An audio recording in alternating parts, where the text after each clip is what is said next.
Hi, my name is Nadia Smirnova Mierau, and I'm excited to present to you Deborah Basili, who is an Akashic Records practitioner and a Reiki master. In this video interview, we'll be talking about Akashic Records. The word Akashic comes from Akasha, which in Indian cosmology means space or ether. In turn, ether in mainstream physics called physical vacuum. It's a medium all matter comes from. I met Deborah at the Be True Yoga Festival in Vermont a few years ago, and every year going to that festival, I would see Deborah. Both Deborah and I were vendors at that festival, so I was offering services of astrology, psychic readings for people, and Deborah was doing Akashic Records. So Deborah and I exchanged our services, and we're very excited to connect, meet, and do this exchange of services. That's how I discovered Deborah's amazing extrasensory abilities. So Deborah, hi. Hi, Nadia. How are you doing? So with that said, I would like Deborah to introduce herself. And Deborah, can you please tell us about yourself? How did you become the Akashic Records specialist and practitioner and teacher? Well, I started out not in any type of spiritual work or Akashic readings or any type of modality that I'm working with energy now, and started out really as a writer because writing has always been my passion, and went to school for it, and then came out of school and landed in television production for a while, which then led me into teaching in the public schools, English, language arts, mostly middle school students and high school students. And from there, life started to change. And I decided I wanted to work in something that was a little bit differently as I was continuing to train in different modalities of energy work. And I was working in Reiki at the time, which I still do now.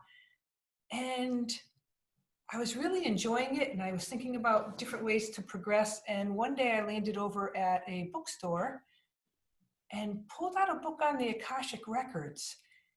And it was Linda Howe's book on how to read the Akashic Records. And I knew nothing about the Akashic Records, but the book intrigued me, and I brought it home. I started reading it. And then I started to practice what she said to do. And it was all laid out beautifully. And actually, I have the book right here, the Akashic Records, and Linda Howe. She's a guru in the United States on the Akashic Records, and started to practice. And then Linda Howe came to town nearby, and I took one of her classes after I had been practicing, so I knew the questions I wanted to ask her. And it just kept growing and growing until it now has become part of my main aspect of employment with the Reiki, and it has turned into something wonderful for myself and to participate with other people for them to get information on how they'd like to make change in their life. Wonderful, wonderful. I am impressed with how you do it.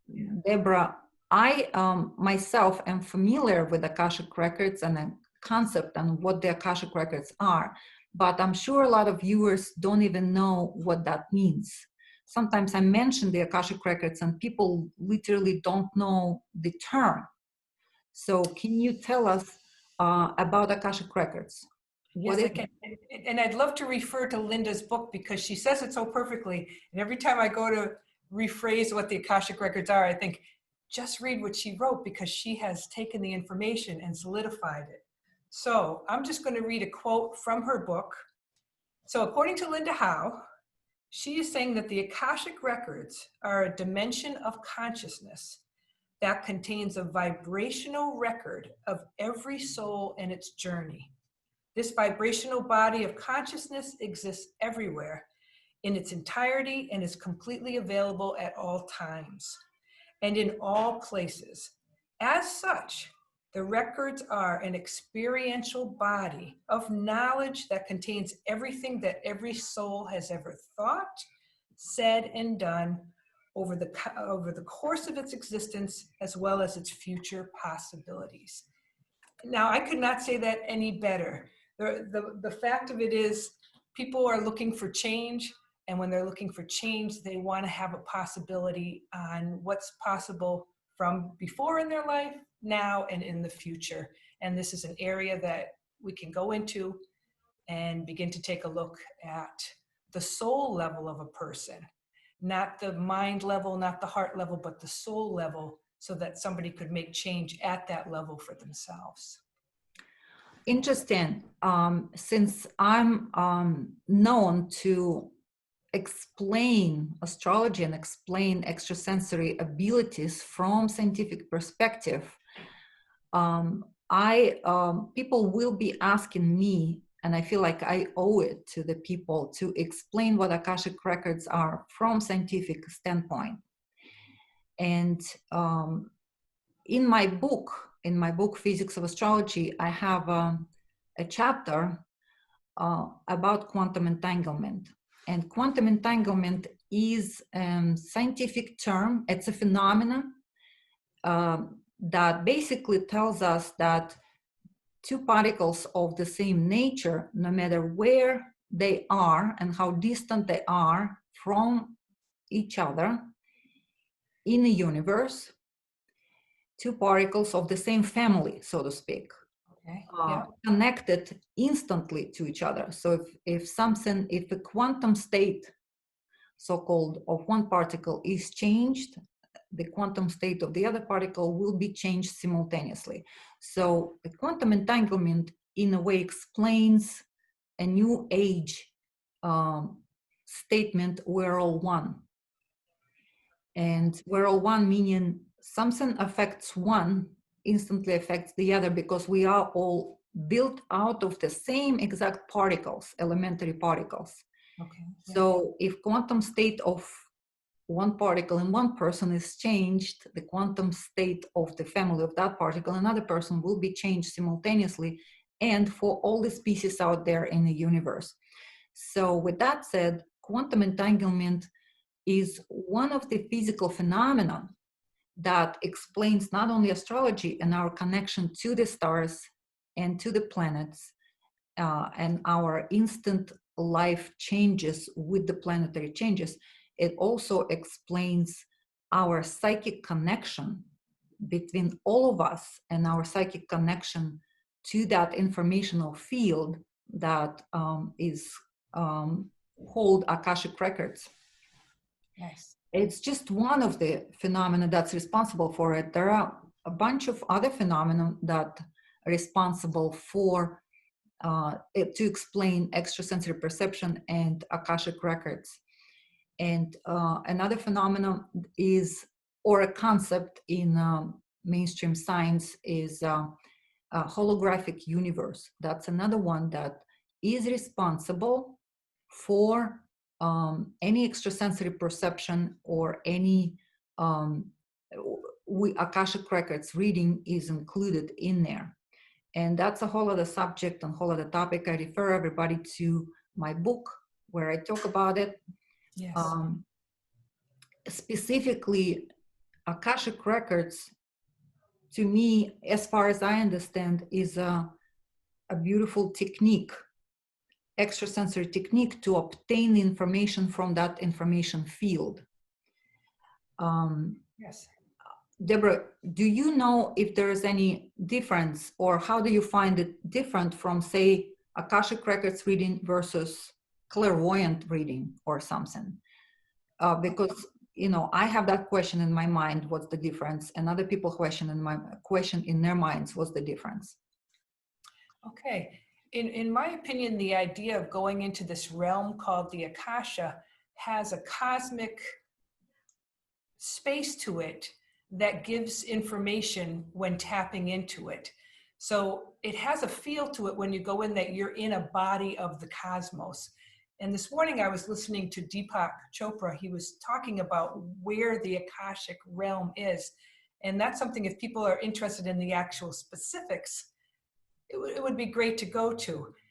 But this technique of going into the records allows us to go into the area where people who are seeking out information at their soul level end up finding it out in that manner so that they can pull it in and work at the soul level for themselves.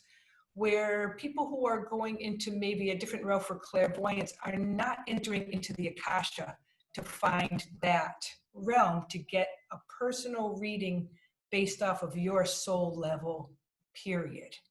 And that's where going into the Akasha allows you to have that happen. That's wonderful. And, you know, coincidentally, psychically, I was listening to Deborah Chopra interview a couple of days ago, preparing for this interview. This is this specific one. That's the one I was looking at today. And I just did that several days ago. This is the perfect segue to the Akashic field. Okay. Explain what that is. Ancient wisdom traditions have said that there is a field beyond space and time from which everything emerges. It's the pre-created field from where the universe comes. The pre-created, which means before creation happens, but it's always there, it's eternal. Now, I've asked cosmologists what the latest theory of creation is. They say something like called eternal inflation, which means there are quantum fluctuations that will go on eternally. So universes will keep spinning out of this invisible domain forever into the future. But if you ask them, how about, is eternal inflation possible backwards in time? And they say probably. So you can't say what is Genesis, because Genesis says there was a beginning. Now, you know, religious people say Genesis happened biblically whenever, and astrophysicists say 13.8 billion years, and you think, oh, because they're scientists, they're probably right. But how do you have a date when there was no time? Okay, how do you give a dateable event to something that happened when there was no time? So, you know, don't get fooled just because brilliant scientists like Stephen Hawking and other people say there was a beginning. There was probably no beginning. Okay, it is eternal, beyond space-time, infinite, giving rise to space and time. At least that's the view that I am proposing, and it's not mine, it's part of many wisdom traditions. The Akashic field is the field of possibilities from where not only this universe but possibly infinite universes emerge, and they're emerging, they're arising, they're subsiding, and this is a domain of potential energy, information, space-time, and the world of material objects. We can access this through transcendence again. We can abide in it. We can have a connection to it. And it is my feeling that people who have intuition, insight, the so-called paranormal abilities, precognition, remembrance of other lifetimes, remote viewing, extrasensory perception, remote healing, these people have dormant, non-local potentials that exist in every human being. And the beauty of going into someone specifically is that you're going to get information only based on yourself. When you tap into a reading, or when we work together in a reading, you're not getting information that is for someone to move in their changes. You're only getting the information that moves your changes to where you need to go. And that's the beauty of the specifics. You can ask questions related to other people, but it's always based on information that you need for yourself. When I'm listening to you and when I listen to Deepak Chopra, I'm still trying to sort of, as a scientist that I am, I'm still trying to understand and process how the Akashic Records are different from, say, a clairvoyant vision that I, for example, have. Sometimes I have a clairvoyant vision or a dream of sort where I see the future. or other techniques that I use. And what I'm thinking right now, I'm just trying to translate what you said and what Deepak Chopra said, translated into my terms so I can explain the difference. And so far, what I came up with, that Akashic Records has a wonderful technique how to tap into that field, right? Yes. So, which with the ritual that you conduct, where you open the Akashic Records, and then afterwards, when you close them, I think that's phenomenal, because that gets you into that space. Yes. Yes. For every extrasensory practitioner or clairvoyant, it takes a certain meditative state to tap into the information. And or when you sleep and you're already in that information, but at that point you're not conscious to separate what kind of dreams you see in. Are they dreams that really give you information about the future, or are they just dreams, digestion of what happened in the past? So with this technique, with Akashic Records, you're fully conscious. You go through this tuning in to this specific portion of the Akashic Records that is relevant to the client's question when you do the opening prayer, which is allowing you to get in there. It's like you tuning yourself, tuning your own antenna of your body to specifically that vibrational message. And I wanted to mention that when we say vibrational field of knowledge or vibrational message that we receive, the word vibrational that is widely used in New Age is not just a word to make it sound pretty and scientific. It is scientific. What's happening with us, it is scientific. We as human beings, we're like antennas. We're not like antennas, we are antennas. We receive vibrational meaning frequency, energetic messages from planets, from each other, from TV, from everywhere. And different frequencies basically give us different information. Say we receive audio frequencies from the radio or from another person or from TV. We receive audio messages. With that audio band, we process with our body, with our brain, with our ears, we process that information that becomes information in our brain. From TV, we receive visual spectrum of messages. We see things. And these are all vibrational messages. And then we have planets from which we receive vibrational messages within that same spectrum, but in a lower spectrum, part of that spectrum. And we receive all these messages that have all these frequencies that we process with other senses beyond our five senses. So we are full spectrum antenna. We don't just receive messages with our five senses, we receive them with the entire body.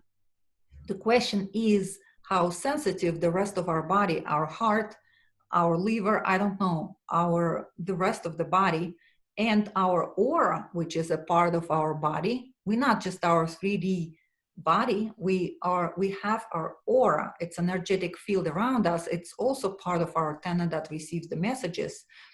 So the idea is how conscious we are of those messages. So it's for us to grow and evolve and become more conscious for those messages. And it so happens that Deborah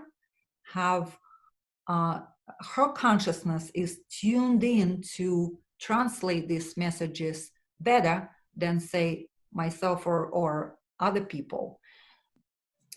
This is what I wanted to express in terms of the physics, the real tangible physics behind the word vibration and behind the phenomena of Akashic Records reading or Reiki that Deborah performs in person or remotely. This is all working with these energies that our body is processing, but we might not be conscious of it because typically conscious only of the messages that we receive through our 5 main senses. We typically are less conscious or not conscious about the messages that we process through our heart or through our entire body or the aura, because we're just not trained to be conscious of these messages. However, we could get trained. We could get trained in how to do that. Deborah, for example, is a great teacher. I'm also teaching how to use your extrasensory abilities, and you can check into Deborah's website and take courses from her, and you can take courses from me as well. So with that said, I would like to ask you, Deborah, I know everybody's curious, how does it really work, the Akashic Records, in your own practice? When you do these readings for people, can you explain what exactly that you do? What kind of questions people might want to ask you? How long does the session take?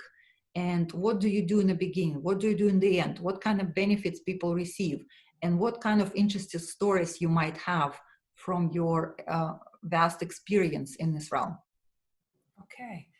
Well, you and I initially met, and I was doing these mini readings. Readings can be done in different ways. I choose to do them through Linda Howe's opening prayer, which is an opening prayer that allows me to put somebody's name on how it appears in their taxes or in a passport and get directly to that person's records to be able to open up and ask specific questions. When we met, I had decided to do 20-minute mini readings because people were not sure of what the Akashic Records were, and I wanted to allow people to try them out to see what they were. Still using the same opening prayer to get to exactly the realm that I wanted to ask the questions.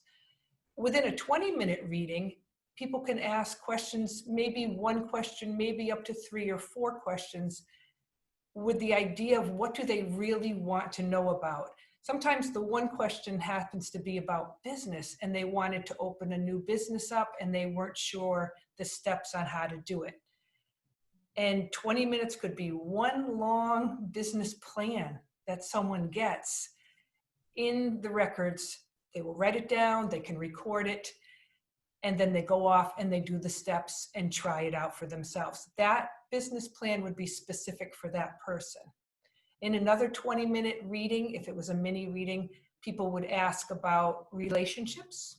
There's always something people are interested in finding out for themselves. Should they move into a different aspect of a relationship, be it mother, father, husband, boyfriend, girlfriend? It's all the relationships with anybody, daughter, son.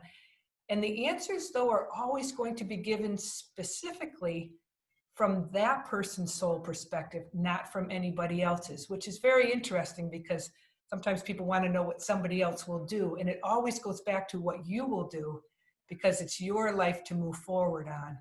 So the 20 minutes can be a variety of subjects. It matters how much information on each subject you're looking for. Okay, the same process of using this opening prayer would be for also a 1-hour reading, which allows people to have a little more flexibility, and maybe they won't just ask questions, they'll hold conversations about topics. Both of them work equally well. So someone will say, I've been thinking about this, and then they start talking about it. And what happens is the more information I get, then suddenly it's like a popping open of what the answer would be. I tend to just listen and look, so to speak. Other people get feelings in their stomach, they get a knowing in different ways, but in practicing the Akashic Records, you find out what is your best way of receiving this information. Wonderful. Yes, in a 1-hour reading, you have that little bit more flexibility to ask more questions. And it seems like somewhere along the line, because you've been sitting in this beautiful energy for a while, information comes to that person that they didn't ask questions about that is beneficial. I've been able to do Reiki more and more within it if it's requested, as far as not requested from the person, but requested by working in the realm of the Akasha, and then we do that work as well. So the hour gives It's almost like an amplification of this energy to be able to pursue information and also validation. A lot of people are looking to validate. Wow, Deborah, I just want to add something to what you're saying, because I personally experienced with you everything that you just said. And I want to share my experience with these Akashic Records with Deborah and my friend's experience during the yoga festival and what we did remotely with you. I'm impressed with certain accuracy that the reading brings forward, certain details that are absolutely phenomenal. And again, you can ask Deborah any questions, like the questions that I asked were about the business. Yes. So I got the form of a business plan. It's now, and I was blown away with some details. The implementation of that, that's another question, but the business plan is great. And it basically gives me an idea how to do it best and the most efficiently. So I stop agonizing whether I should do this or I should do that. Then I asked about personal situation, personal relationships with people.